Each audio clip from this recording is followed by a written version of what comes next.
Ang mabuting balita ng Panginoon, ayon kay San Lucas.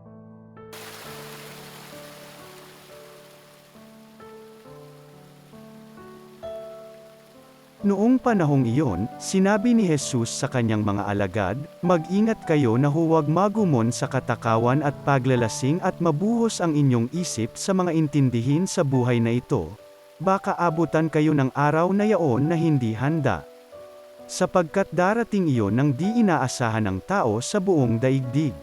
Kaya't maging handa kayo sa lahat ng oras.